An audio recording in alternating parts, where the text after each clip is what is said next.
तो नमस्कार सभी को, कैसे हो आप लोग? मेकर्स में आप सभी का स्वागत है। तो क्लास 9 चैप्टर 2 कॉन्स्टिट्यूशनल डिज़ाइन की बात हो रही थी और आज हम पार्ट 4 को डिस्कस करेंगे जो कि है guiding values of the Indian constitution. So इससे पिछले वीडियो में हमने making of the Indian constitution के बारे में बात की थी।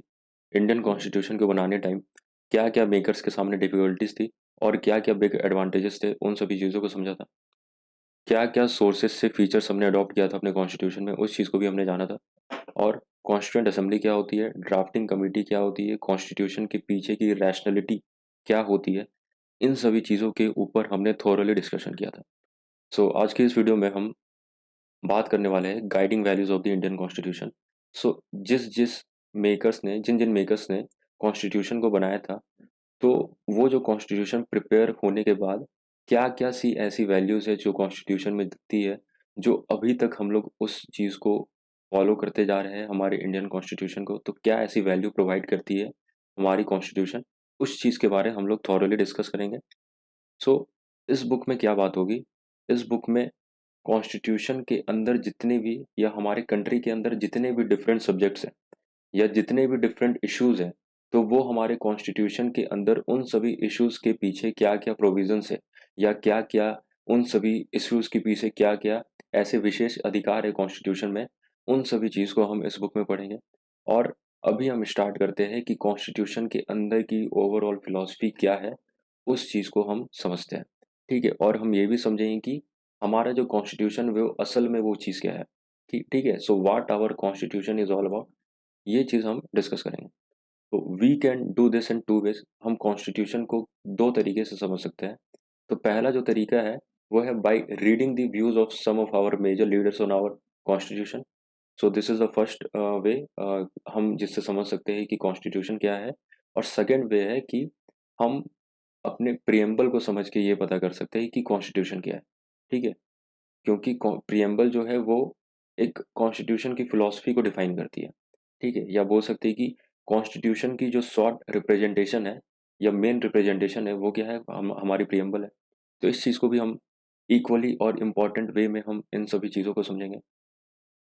तो अभी यहाँ पे बात हो रही है the dream and the promise. तो क्या किनकी ड्रीम और किनकी प्रॉमिस, मतलब जो हमारे जो जितने भी मेजर लीडर्स थे, उनकी ड्रीम और प्रोमिसेस या उनके व्यूज़ के बारे इस पॉइंट पे बात होगी। तो some of you may have noticed name missing from the sketches of the makers of the constitution. तो यहाँ पे इस साइड में या इस साइड में आपको बहुत सारी स्केचेस दिख जाएंगी। तो उन सभी स्केचेस में आपको बहुत सारे लीडर्स के नाम दिखेंगे। ठीक है? तो जैसे कि सरदार वल्लभ भाई पटेल हो गए, फिर जो कि इंटीग्रेशन, जो इंडियन प्रिंसली स्टेट्स का जो इंटीग्रेशन हुआ था इंडिया के साथ, उनमें उनका बहुत ही बड़ा रोल उन्होंने प्ले किया था। ठीक है? और भी थे, अबुल कलाम आज़ाद का भी आपको स्केच वहाँ दिखेगा, टी कृष्णमाचारी का दिखेगा, राजेंद्र प्रसाद जो कि कॉन्स्टिट्यूएंट असेंबली के प्रेसिडेंट थे, फिर जसपाल सिंह का दिखेगा, एच.सी. मुखर्जी का दिखेगा, जी दुर्गाबाई देशमुख का दिखेगा, बालदेव सिंह जो यहाँ पे है दिख रहे हैं, उनका दिखेगा। ठीक है? और भी ऐसे बहुत सारे स्केचेस दिख जाएँगे आपको। पर इन सभी स्केचेस या इन सभी मेकर्स ऑफ द कॉन्स्टिट्यूशन के बीच में आपको महात्मा गांधी का नाम नहीं दिखेगा। ठीक है? ये क्यों नहीं दिखेगा? क्योंकि because he was not a member of the constituent assembly. He was not a member of the constituent assembly. वो कॉन्स्टिट्यूएंट असेंबली के मेंबर नहीं थे। बट फिर भी क्या था कि जितने भी अधिकतर मेंबर्स जो थे, वो उनके विज़न को फ़ॉलो करते थे। महात्मा गांधी की जो विज़न थी, जो सोच थी, उनके विज़न को वो बहुत सारे मेंबर्स कॉन्स्टिट्यूएंट असेंबली के फ़ॉलो करते थे। So years ago, writing in his magazine young India in 1931, तो 1931 के अराउंड महात्मा गांधी ने अपने मैगज़ीन यंग इंडिया में लिखा था कि वो किस तरीके से अपने कॉन्स्टिट्यूशन को देखना चाहते हैं और क्या-क्या चीज़ चाहते हैं अपने कॉन्स्टिट्यूशन में, what he wanted in the constitution. ठीक है? तो क्या चीज़ चाहते हैं कि कॉन्स्टिट्यूशन क्या इंडिया में करे, वो अपने व्यू पॉइंट को उस यंग इंडिया के मैगज़ीन में उन्होंने रिप्रेज़ेंट किया है। तो उस चीज़ को भी देखते हैं। तो यहाँ पे महात्मा गांधी बोल रहे हैं कि I shall strive for a constitution which will release India from all thraldom and patronage. तो थ्रेल्डम और पेट्रोनेज से मैं एक ऐसा कॉन्स्टिट्यूशन चाहता हूँ जिससे कि इंडिया जो है वो सभी चीज़ों से रिलीज हो जाए। किन सभी चीज़ों से? तो थ्रेल्डम और पेट्रोनेज, जो गुलामी वाली जो चीज़ होती है, उन चीज़ों से इंडिया हमारा रिलीज हो जाए। ठीक है? फ्रीडम मिले इंडिया को। I shall work for an India in which the poorest shall feel that it is their country in which those in which whose making they have an effective voice. तो मैं एक ऐसा India चाहता हूँ, मैं एक ऐसे इंडिया पे काम करना चाहता हूँ या ऐसे कंट्री को बनाना चाहता हूँ जिसमें जितने भी गरीब लोग हैं, उनकी भी वॉइस को इफ़ेक्टिव माना जाए या वो भी अपने वॉइस को रख सके सबके सामने। वो भी अपने इंटरेस्ट एंड ओपिनियंस को सबके सामने प्रेज़ेंट कर सके, ठीक है? An India in which there shall be no high class and low class people, an India in which all communities shall live in perfect harmony। एक ऐसी इंडिया एक ऐसा इंडिया चाहता हूँ जिसमें कि कोई भी high class and low class वाली जो क्लासेस होती है वो कुछ नहीं दिखेगा, सब कोई इक्वली ट्रीट होंगे। And India in which all communities shall live in perfect harmony, एक ऐसा इंडिया जिसमें जितनी भी कम्युनिटीज है सब परफेक्ट हार्मनी के साथ रहे या पीसफुली रह रहे हैं, शांति के साथ रह रहे हैं। There can be no room in such an India for the curse of untouchability. और एक ऐसा इंडिया चाह रहा हूँ जिसमें अनटचेबिलिटी जैसी चीज़ होगी, इंटॉक्सिकेटिंग ड्रिंक्स एंड ड्रग्स वाली जैसी चीज़ होगी, उस उन सभी चीज़ों का कोई भी जगह ना हो, कोई भी रूम ना हो, ठीक है? कोई भी स्पेस ना हो इंडिया में। Women will enjoy the same right as main, I shall be satisfied with nothing else. तो वुमेन को भी उतनी राइट्स ही मिले जितनी कि मेन को मिल रही है, दोनों को इक्वली राइट्स प्रोवाइड हो और मैं बस इन्हीं सब चीज़ से सैटिस्फाइड हूँ और मुझे कुछ नहीं चाहिए, ठीक है? तो ये किनका कहना है? ये महात्मा गांधी का कहना है। सो यहाँ बात हो रही है कि this dream of an India that has eliminated inequalities was shaped by doctor B R Ambedkar, who played a key role in the making of the constitution, but he had a different understanding of how inequalities could be removed. तो जिस तरीके से महात्मा गांधी भी चाहते थे कि inequalities हमारे society में या हमारे इंडिया कंट्री में खत्म हो, तो वो डॉक्टर बी आर अम्बेडकर भी चाह रहे थे। और जो डॉक्टर बी आर अम्बेडकर का जो सोच था इनइक्वालिटीज़ को रिमूव करने का, वो बहुत ही डिफरेंट था, ठीक है? वो महात्मा गांधी से बहुत ही डिफरेंट था, ठीक है? तो डॉक्टर बी आर अम्बेडकर कौन थे? तो उन्होंने एक बहुत ही की रोल या बहुत ही मेजर रोल प्ले किया है कॉन्स्टिट्यूशन को बनाने में, ठीक है? तो जो ड्राफ्टिंग कमिटी थी, उनके जो चेयरमैन थे वो डॉक्टर हमारे बी आर अम्बेडकर ही थे, ठीक है? तो यहाँ पे वही बात हो रही है। तो इनइक्वालिटी को इंडिया में किस तरीके से खत्म हो किया जाए, उस चीज़ की यहाँ पे बात हो रही है। So he often bitterly criticized Mahatma Gandhi and his vision। तो डॉक्टर बी आर अम्बेडकर ने बहुत ही मतलब महात्मा गांधी की जो सोच थी, जो विजन थी, डॉक्टर बी आर अम्बेडकर ने उस चीज़ को क्रिटिसाइज किया। So in his concluding speech to the constituent assembly he stated his anxiety very clearly. तो जो कॉन्स्टिट्यूंट असेंबली में ये जो स्पीच दे रहे थे, उन्होंने वहाँ पे अपनी जो एंग्जाइटी थी या जो इनके अंदर जो डर थी, उस चीज़ को इन्होंने बहुत ही क्लियरली मेंशन किया है। तो यहाँ पे डॉक्टर बी आर अम्बेडकर बोलना चाह रहे हैं कि on 26th of January 1950 we are going to enter a life of contradictions. तो 26 जनवरी 1950 जिस दिन हमारा जो कॉन्स्टिट्यूशन है वो इफेक्ट में आया था, उस दिन हम एक ऐसी लाइफ में एंटर करेंगे जो लाइफ होगी कॉन्ट्रडिक्शन से भरी हुई। मतलब कि जितने भी इंडिया के सिटीजन्स हो गए, सभी के बीच में कुछ ना कुछ चीज़ पे या कोई ना कोई टॉपिक पे कॉन्ट्रडिक्शंस होगा।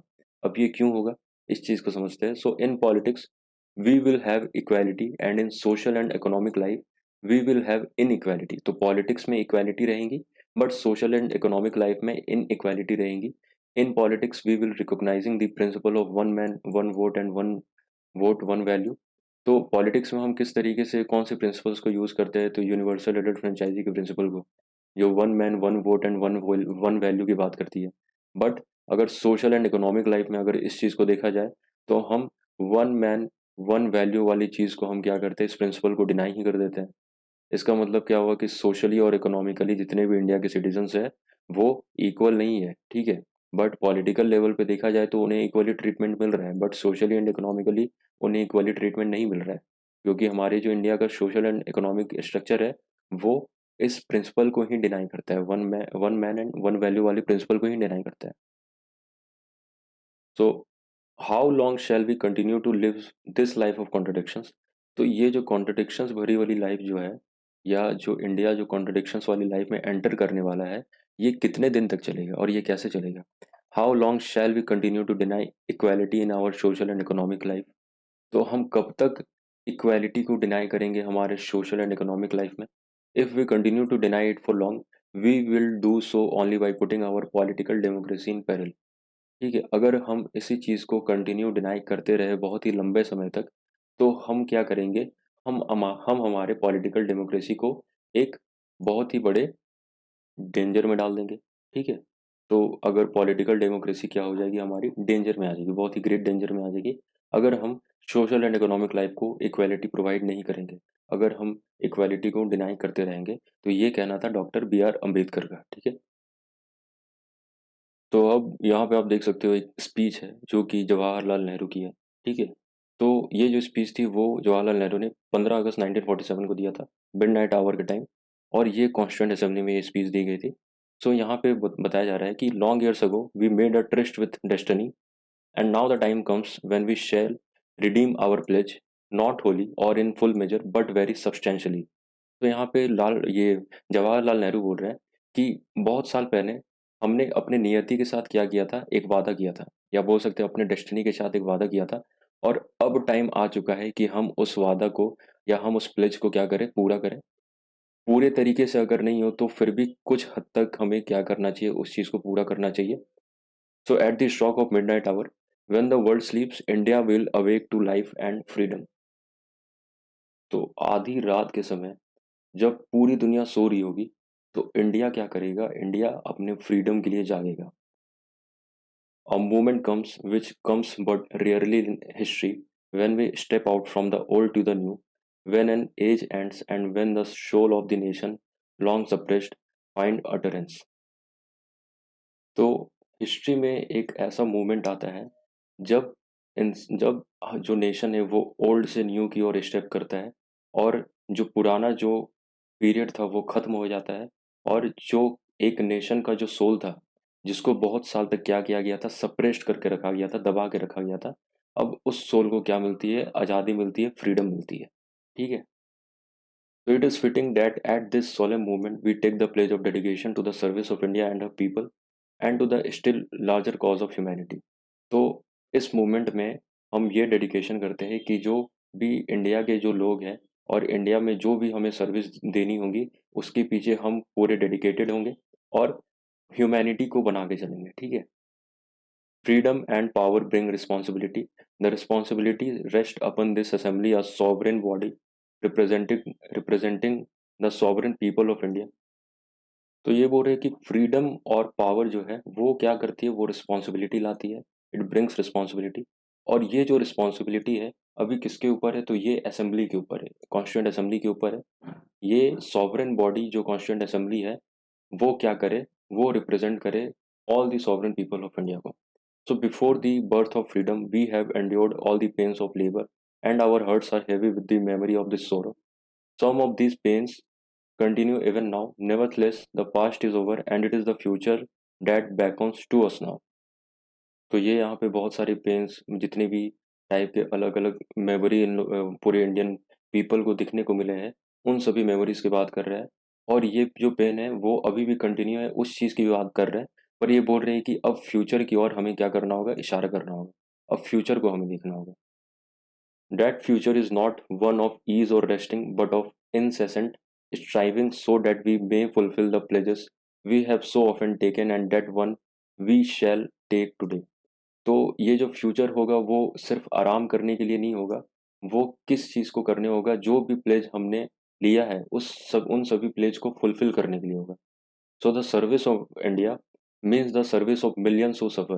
तो ये जो सर्विस ऑफ इंडिया है, जो भी इंडिया को सर्विस देंगे, जो भी इंडिया में बढ़ चढ़ के इंडिया के साथ मिल-जुल के खड़े रहेंगे, तो वो सिर्फ इंडिया को सर्विस नहीं दे रहे हैं। इंडिया को सर्विस देना मतलब वो किसको दे रहे हैं? उन सभी मिलियंस ऑफ पीपल्स को सर्विस दिया जा रहा है, जिन्होंने फ्रीडम से पहले बहुत ही सफ़र किया था, बहुत ही स्ट्रगल किया था। So it means the ending of poverty and ignorance and disease and inequality of opportunity। इसका मतलब क्या होता है कि पॉवर्टी का अब एंड होगा, बहुत सारे इग्नोरेंस जो बहुत लोगों को देखने मिला था उस चीज़ का एंड होगा, डिजीज़ का एंड होगा, इनइक्वालिटी ऑफ अपॉर्चुनिटी का एंड होगा। The ambition of the greatest man of our generation has been to wipe every tear from the every eye that may be beyond us, but as long as these are tears and suffering, so long our work will not be over। तो ये बोल रहे हैं कि हमारा जो generation है, इस जनरेशन में जो भी ग्रेटेस्ट मैन है, उनकी यही एम्बिशन होनी चाहिए कि जितने भी लोग हैं, जितने भी इंडिया के सिटीजन्स हैं जिनके आँख में आँसू है, किसी के भी आँख में आँसू नहीं रहने चाहिए, ठीक है? To wipe every tear from every eye. और जब तक सबके अंदर से आंसू, ये सफरिंग्स होगी, टीयर्स होगी, ये सब खत्म नहीं होती है, तो तब तक हमारा काम क्या होगा, खत्म नहीं होगा। तो ये किनका स्पीच था, ये पंडित जवाहरलाल नेहरू का स्पीच था। और इस स्पीच में पंडित जवाहरलाल नेहरू ने अपने फीलिंग्स को, अपने व्यूज़ को, अपने विज़न को या अपने ड्रीम्स को शेयर किया है कि किस तरीके से वो एक इंडिया को देखना चाहते हैं। और ये जो स्पीच था ये उन्होंने 15 ऑफ द अगस्त 1947 को कॉन्स्टिट्यूंट असेंबली के सामने स्पीच को शेयर किया था। तो वो बात हो रही है फिलोसफी ऑफ द कॉन्स्टिट्यूशन के बारे में। So values that inspired and guided the freedom struggle and were in turn nurtured by it formed the foundation of India's democracy। तो जितने भी वैल्यूज इंस्पायर्ड हुई और जितने भी वैल्यूज हमारे कॉन्स्टिट्यूशन से निकली हुई है, उन सभी वैल्यूज ने हमारे इंडिया के डेमोक्रेसी को क्या किया है, एक फाउंडेशन प्रोवाइड किया है। ठीक है, उस फाउंडेशन के बेस में ही हमारा जो इंडिया का डेमोक्रेसी है वो टिका हुआ है। These values are embedded in the preamble of the Indian constitution. तो इन सभी वैल्यूज को किस में डाला गया है, तो हमारे प्रिएम्बल में डाला गया है। ठीक है, इंडियन कॉन्स्टिट्यूशन के प्रिएम्बल में इन सभी चीज़ों को वैल्यूज को पुट किया गया है। They guide all the articles of the Indian constitution. तो जितने भी आर्टिकल्स इंडियन कॉन्स्टिट्यूशन में, उन सभी आर्टिकल्स के जो बेसिक वैल्यूज होती हैं, उन सभी बेसिक वैल्यूज को हमारे preamble of the Indian constitution में पुट किया गया है। The constitution begins with a short statement of its basic values. This is called the preamble to the constitution. तो आप जब भी कॉन्स्टिट्यूशन पढ़ना स्टार्ट करोगे, तो आपको स्टार्टिंग में सबसे पहले एक शॉर्ट स्टेटमेंट दिखा जाएगा या शॉर्ट रिप्रेजेंटेशन दिखा जाएगा हमारे कॉन्स्टिट्यूशन का। तो उसी चीज़ को हम क्या बोलते हैं, तो प्रिएम्बल बोला जाता है उस चीज़ को। ठीक है, तो taking inspiration from American model. तो ये जो प्रिएम्बल का जो आइडिया है, ये प्रिएम्बल का जो कॉन्सेप्ट है, ये कहाँ से इंस्पायर्ड होकर उठाया गया है, तो अमेरिकन मॉडल से इंस्पायर्ड होकर उठाया गया है। ठीक है, तो बाकी जितने भी कंट्रीज़ हैं जिनके पास कॉन्स्टिट्यूशन है, तो उनके पास प्रिएम्बल जो है वो अमेरिकन मॉडल से इंस्पायर होकर उठाया गया है। ठीक है, so most countries in the contemporary world have chosen to begin their constitution with a preamble. तो अधिकतर जितने भी कंट्रीज है, उन सभी कंट्रीज की प्रिएम्बल भी बनी है।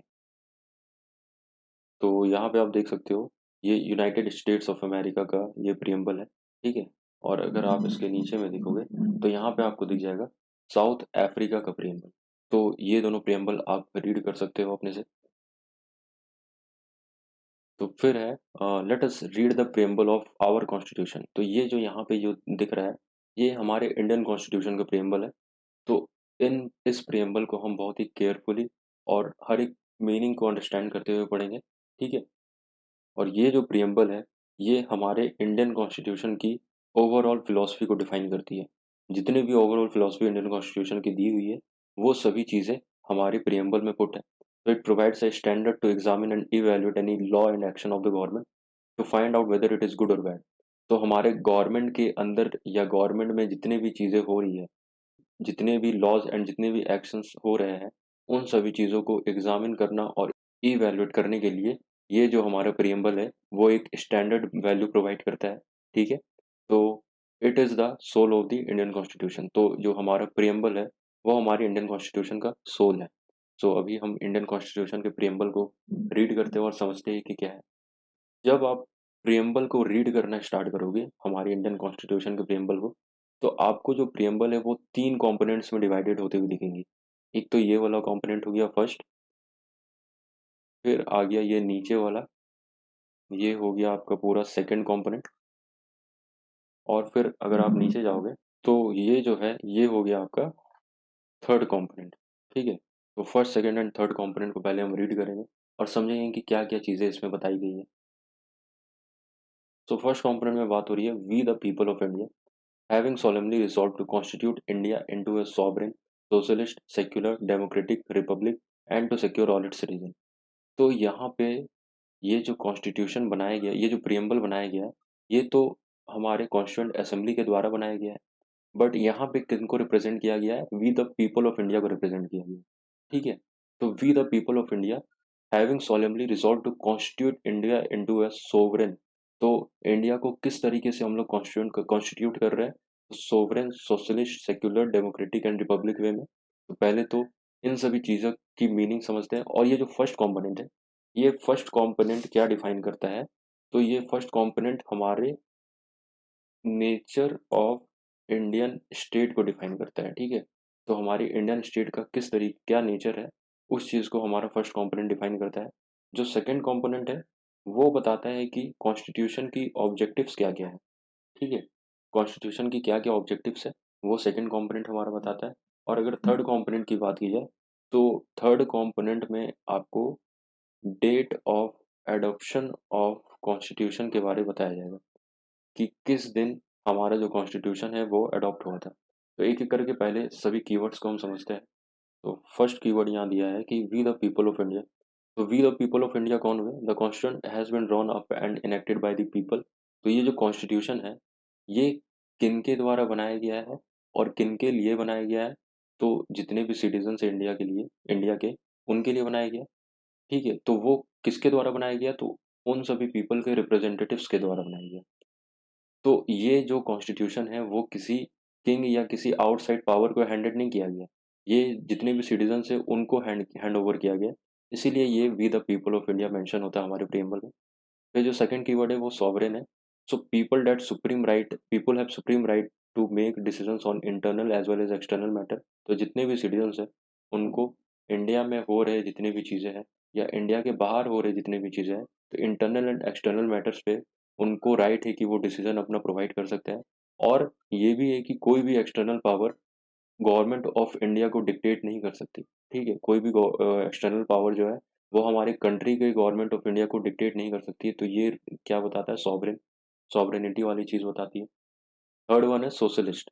तो सोशलिस्ट में क्या बात हो रही है कि wealth is generated by socially and should be shared equally by society.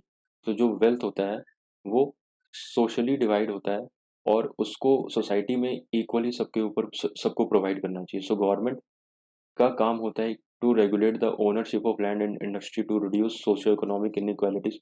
तो ये गवर्नमेंट का काम होता है कि जितने भी लैंड के ओनरशिप है या जितने भी इंडस्ट्रीज है उनको रिड्यूस करके उनको रेगुलेट करके सोशियो इकोनॉमिक इनइक्वालिटीज को रिड्यूस किया जाए। तो ये सोशलिस्ट वाली चीज़ें बताती है।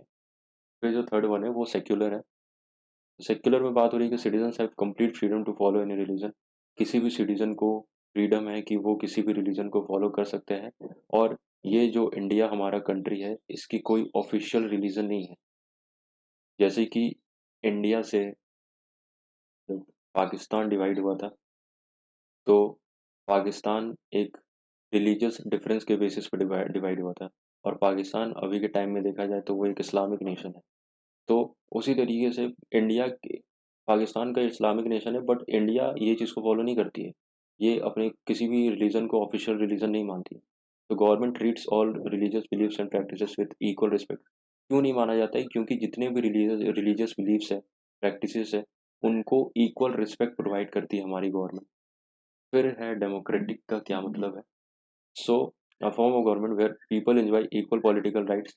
तो ऐसी फॉर्म ऑफ गवर्नमेंट जहाँ पे पीपल जितने भी हैं उनको इक्वल पॉलिटिकल राइट्स प्रोवाइड होता है। वो अपने मन के हिसाब से अपने रूलर को इलेक्ट कर सकते हैं।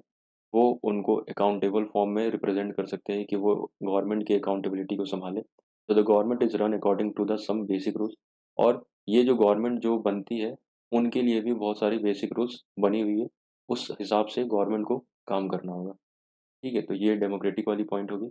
और फर्स्ट कंपोनेंट की लास्ट पॉइंट है रिपब्लिक। तो रिपब्लिक में बताया जा रहा है कि जो भी स्टेट का हेड होगा वो एक इलेक्टेड पर्सन होगा। मतलब कि जो स्टेट को या जितने भी सिटीजन्स हैं उनको रिप्रेजेंट कर रहा है वो बाय इलेक्शन वो जीता गया है। वो बाय इलेक्शन वो क्या हुआ है? इलेक्शंस के द्वारा वो रिप्रेजेंटेटिव बना है। इलेक्शंस के द्वारा हमारा हेड बना है। ठीक है, और वो उस तरीके से बस इलेक्शंस के द्वारा बन सकता है, ना कि कोई हेरिडेटरी पोजीशन के द्वारा बन सकता है।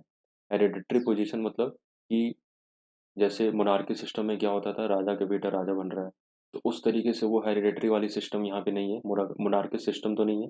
ये डेमोक्रेटिक डेमोक्रेटिक कंट्री में इलेक्शंस के द्वारा हेड बनते हैं। तो उसी चीज़ को रिपब्लिक से डिनोट किया गया है।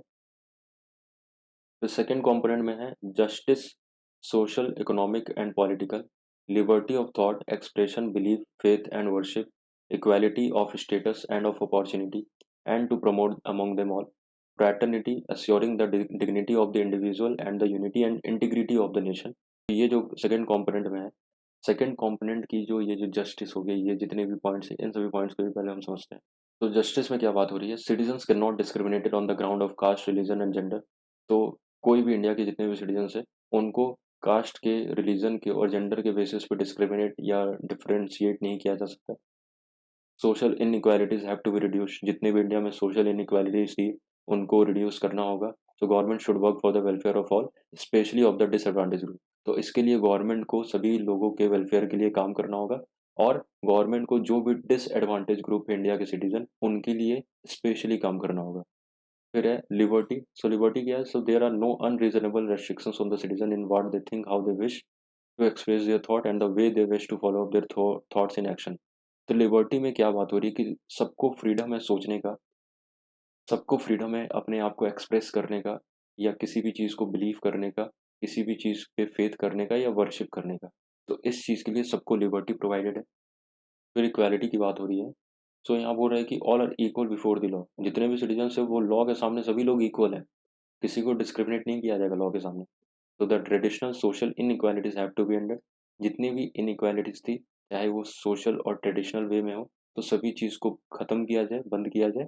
The government should ensure equal opportunity for all. और जितने भी सिटीजन्स हैं, तो गवर्नमेंट का काम है जितने भी सिटीजन्स हैं उनको इक्वालिटी अपॉर्चुनिटी प्रोवाइडेड हो। ठीक है, तो वही बात हो रही है कि इक्वालिटी ऑफ स्टेटस सबको प्रोवाइड हो, सभी को इक्वल अपॉर्चुनिटी प्रोवाइड हो और ये जितने भी चीज़ें सभी सभी में प्रमोट हो। लास्ट वन है फ्रैटर्निटी। सो फ्रैटर्निटी में क्या है कि all of us should behave as if we are members of the same family. तो as a Indian people, as an Indian citizen, हमें इस तरीके से बिलीव या बिहेव करना चाहिए कि हम एक ही फैमिली के मेंबर्स हैं। ठीक है, तो इससे क्या होगा? इससे जितने भी इंडिविजुअल्स हैं उनके अंदर यूनिटी एंड इंटीग्रिटी जागेगी नेशन के प्रति। तो इस चीज़ की फ्रैटर्निटी में बात हो रही है। और लास्ट थर्ड कंपोनेंट में बस डेट ऑफ एडॉप्शन के बारे में बताया गया है कि जो कॉन्स्टिट्यूएंट असेंबली है, इन आवर कॉन्स्टिट्यूएंट असेंबली, जो 26 डे ऑफ नवंबर 1949 जो है, ठीक है, जो 26 नवंबर 1949 जो डे था, उस दिन क्या हुआ था, हमारे कॉन्स्टिट्यूशन को अडॉप्ट किया गया था। तो hereby adopt, enact and give to ourselves this constitution. Ourselves कौन है यहाँ पे? तो we the people of India है। ठीक है, तो अडॉप्ट करके, इनेक्ट करके, और ये हमें कॉन्स्टिट्यूशन ये प्रोवाइडेड हुआ था। तो हम अपने आप को कॉन्स्टिट्यूशन में ढाल चुके थे। तो इस चीज़ के यहाँ पे प्रिएम्बल में बात हो रही है। फिर एक आपको एक्टिविटी सीरीज दिया है। आप क्या कीजिएगा कि बहुत सारे जितने भी प्रिएम्बल्स आपने इस चैप्टर में पढ़े, यूएसए के, इंडिया के और साउथ अफ्रीका के, उन सभी प्रिएम्बल में से क्या करना है आपको, एक list of ideas, make a list of ideas that are common to all this three. वैसे वैसे आइडियाज का लिस्ट बनाइए जो सभी प्रिएम्बल में कॉमन है। फिर क्या है कि note down at least one of the major differences among this. एक वन मेजर डिफरेंस तीनों प्रिएम्बल में क्या क्या है वो आप नोट डाउन करके लिख सकते हो। Which of which of the three makes a reference to the past. और ये तीनों प्रिएम्बल में से पास्ट को कौन रिप्रेजेंट कर रहा है या पास्ट की रेफरेंस कौन दे रहा है, उसके बारे में आप बता सकते हो। And which of this does not invoke God. So इतनी एक्टिविटी आप करना खुद से। अब यहाँ पे इंस्टीट्यूशनल डिज़ाइन की बात हो रही है। तो कॉन्स्टिट्यूशन जो है सिर्फ एक वैल्यूज और फिलॉसफी की स्टेटमेंट नहीं है। ठीक है, तो कॉन्स्टिट्यूशन जो है सिर्फ वैल्यूज और स्टेटमेंट की फिलॉसफी नहीं है, बल्कि कॉन्स्टिट्यूशन जो है हमें ये बताती है कि हमारा जो इंस्टीट्यूशनल अरेंजमेंट है वो किस तरीके से काम करेगा, वो हमें कॉन्स्टिट्यूशन बताती है। कॉन्स्टिट्यूशन पावर देती है कि हमारे इंस्टीट्यूशनल के अंदर क्या क्या पावर्स होनी चाहिए और वो किस तरीके से काम करनी चाहिए। उन सभी चीज़ों के बारे में हमारा कॉन्स्टिट्यूशन बताता है। So much of the document called the constitution of India is about these arrangement. तो कॉन्स्टिट्यूशन के अंदर जितने भी डॉक्यूमेंट है, वो अधिकतर डॉक्यूमेंट इन्हीं अरेंजमेंट के बारे में बात करता है। It is a very long and detailed document. ये बहुत ही लॉन्ग एंड डिटेल्ड डॉक्यूमेंट है। सो इसीलिए ये जो डॉक्यूमेंट है उसको टाइम बाय टाइम अमेंड करना भी ज़रूरी होता है, टाइम बाय टाइम अपडेट करना भी ज़रूरी होता है। क्यों? क्योंकि जितने भी इंडिया में जो भी चीज़ें हो रही है, चेंजेस तो होते जा रही है, या तो सोशल वे में देखो, या पॉलिटिकल वे में देखो, या इकोनॉमिकल वे में देखो। तो अलग अलग चीज़ों में चेंजेस हो रही है, तो उस उन चीज़ों के कारण, उन सभी चीज़ों के कारण कॉन्स्टिट्यूशन में अमेंडमेंट लाना भी बहुत ही ज़रूरी है। सो जो भी कॉन्स्टिट्यूशन को क्राफ्ट कर रहे थे, बना रहे थे, तो उन्होंने भी ये सोच के ही बनाया था कि जो जितने भी लोगों के एस्पिरेशंस हैं और जितने भी सोसाइटी में जो भी चीज़ें हो रही है वो चेंज होती जाएंगी।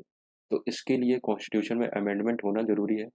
सो they did not see it as a sacred, static and unalterable law. तो उन्होंने इस चीज़ को ऐसा नहीं समझा कि वो एक सैक्रेड या स्टैटिक या अनअल्टरेबल लॉ है जिसको कि चेंज नहीं किया जा सकता है। ये चेंज हो सकता है, कॉन्स्टिट्यूशन जो है हमारा वो चेंज किया जा सकता है। So they made a provisions to incorporate changes from time to time. तो इसीलिए उन सभी मेकर्स ने हमारे कॉन्स्टिट्यूशन कॉन्स्टिट्यूशन के अंदर एक ऐसा प्रावधान रखा, एक ऐसा अधिकार दिया कॉन्स्टिट्यूशन को कि हमारे कॉन्स्टिट्यूशन में चेंजेस हो सके टाइम टू टाइम। तो these changes are called constitutional amendment, और इन्हीं सभी चेंजेस को हम कॉन्स्टिट्यूशनल अमेंडमेंट्स बोलते हैं। तो constitution describes the institutional arrangement in a very legal language. और कॉन्स्टिट्यूशन जो है इंस्टीट्यूशनल में कितने टाइप की अरेंजमेंट हो रही है उसको बहुत ही लीगली डिफाइन करती है। If you read the constitution for the first time, it can be quite difficult to understand. और अगर आप कॉन्स्टिट्यूशन को पढ़ना चाहोगे तो ये आपको बहुत ही स्टार्टिंग में तो बहुत ही आपको डिफिकल्ट लगेगी। Yet the basic institutional design is not very difficult to understand. पर अगर बेसिक इंस्टीट्यूशनल डिज़ाइन जो है, अगर आप उन सभी चीज़ों को समझोगे तो आपको वो सभी चीज़ें डिफिकल्ट नहीं लगेगी। Like any constitution, the Indian constitution lays down a procedure for choosing person to govern the country. तो और जितने भी कॉन्स्टिट्यूशन है, तो इंडियन कॉन्स्टिट्यूशन भी उसी तरीके से काम करती है। और इसमें बताया जाता है कि किस तरीके से हम अपने रिप्रेजेंटेटिव को चूज़ कर सकते हैं ताकि वो हमारे कंट्री को गवर्न कर सके। It defines who will have much power to take which decisions. और इसमें कैटेगरी वाइज सबको बांटा गया है कि कौन से लोग या कौन से अधिकारी, ठीक है, कौन से गवर्नमेंट के जो अधिकारी है वो किस तरीके के डिसीजंस को ले सकते हैं और किन तरीके की पावर उनमें होंगी। वो सभी चीज़ों को कॉन्स्टिट्यूशन के अंदर डिफाइन किया गया है। And it put limits to what the government can do. और इसमें कुछ लिमिट्स दिए गए हैं कि गवर्नमेंट क्या क्या कर सकती है by providing some rights to the citizen. और ये क्यों लिमिट दिए गए हैं? क्योंकि हम सभी सिटीजन्स को फंडामेंटल राइट्स प्रोवाइडेड है। तो इन सभी फंडामेंटल राइट्स को गवर्नमेंट भी छेड़ नहीं सकती है।